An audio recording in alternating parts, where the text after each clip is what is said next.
you've been putting it down on the music tip, and you got a new single, I Made It. What made you come with because you know it's election year, so you got a real, like I said, I meant that. It's like a real campaign record. You know. Yeah. They might bring Obama back a third time with that one. You know what I'm saying? But now, let's just speak on that, man. You know, your music, passion of music. You know, what kind of drive you to still kind of like make such positive music? I mean, I ain't gonna call it like that. Like, I ain't trying to call it like that. No. It's cool. It's cool. I think my music is very much so inspirational and uplifting, and it give you that feel, like you know when the day's like cloudy outside or something, and it brings like that. It brings sun to the world. You know what I'm saying? So it's like, it's hard. It's it's hard trying to go find that motivation nowadays with the music being so microwave.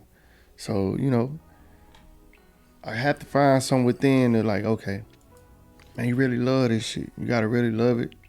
You know what I'm saying? So, but yeah, that's also, it's basically a record that you have to. For me, I have to tell you got to push that record forever. Yeah, you gotta push it forever.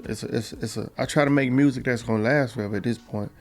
Unless I'm creating for somebody else. You know what I'm saying? As far as writing a record for someone else, but as far as my music goes, I gotta create music that's gonna last, that's gonna leave a legacy. You know what I'm saying? So, so my kids can eat off of it, my nieces, nephews, and family members. I ain't got no kids, but when I have kids, I'm sure they can eat off it forever.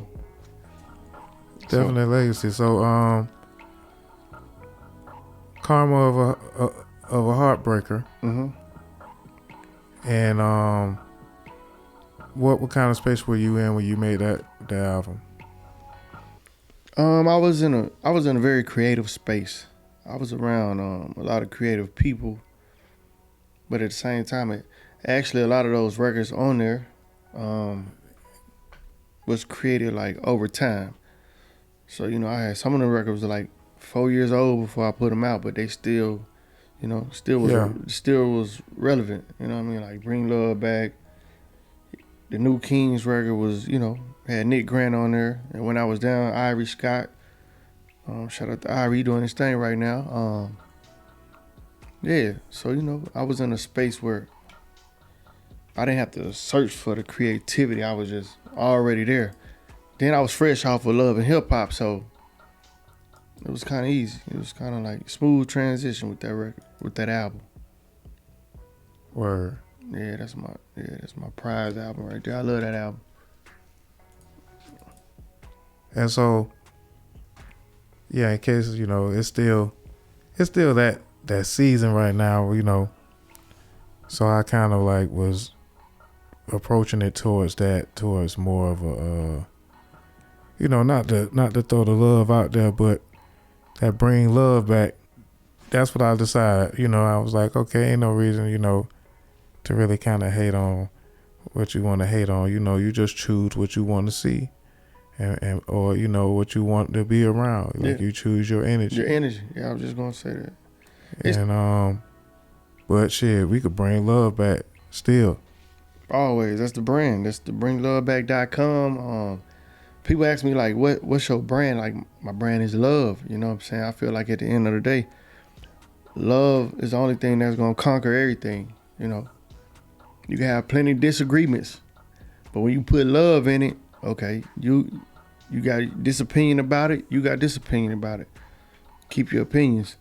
And at the end of the day, love gonna solve everything. That's gonna be the common ground. You know what I mean? Yeah, but it's it's tough now. It's a lot of hatred out here, man. There's a lot of hatred too, but I try to combat it. I try and combat it with as much love as possible. It's hard, man. Loving is hard, bro. And I feel like by doing that kind of be like that's kind of my mantra to where I feel like, okay, I'm doing the right thing. You know what I'm saying? Like, it's hard for me to hold a grudge, but at the same time, I forgive, but I don't forget.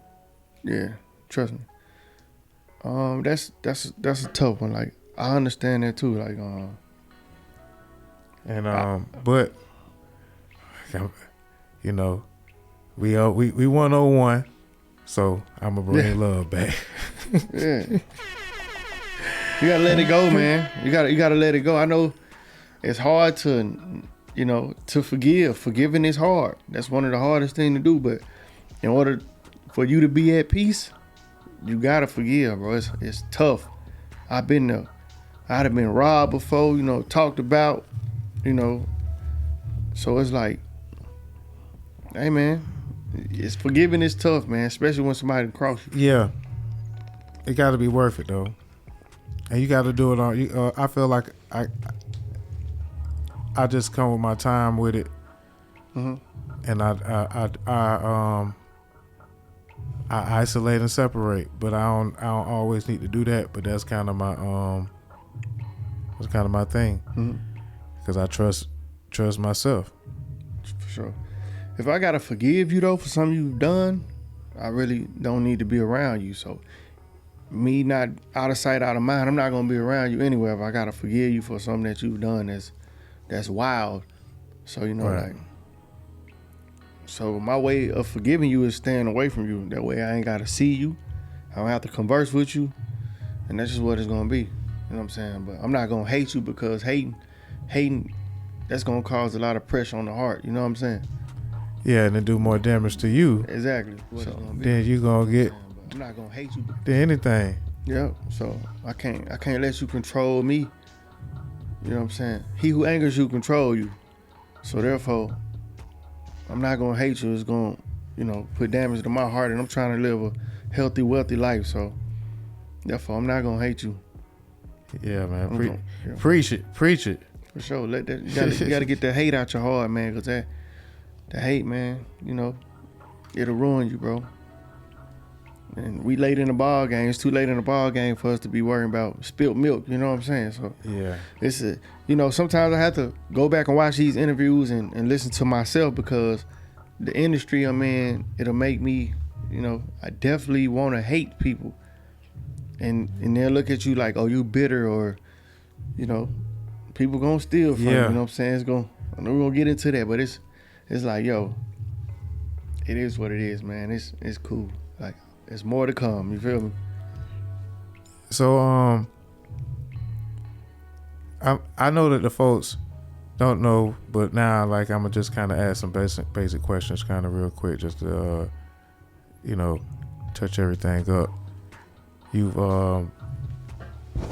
wrote for artists. Mm-hmm. You've had your own deals. Correct. You've been on a major network as far as reality shows. Major. And you still rock independent too. Yep, definitely. And right now it's like, being that you can kind of observe and learn and experience so many different channels of the game. Mm-hmm. What was the bag like as far as like what was the purpose is what I'm actually looking for, I guess, and my question for you is mostly promotion, so to speak. Mm-hmm. I guess I would say.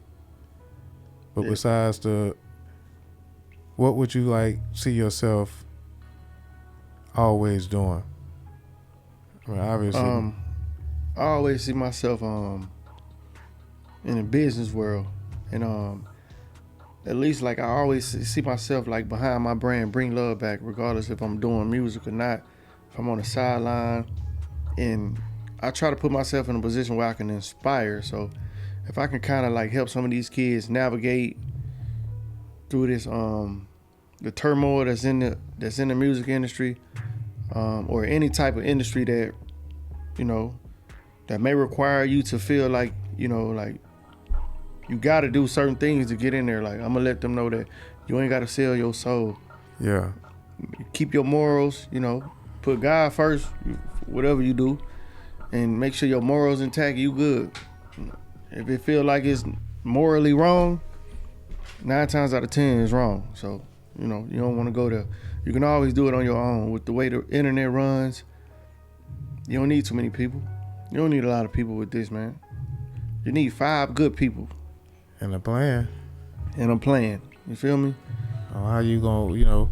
Out of those 5, you make have you 3. Y'all gonna get it done, trust me.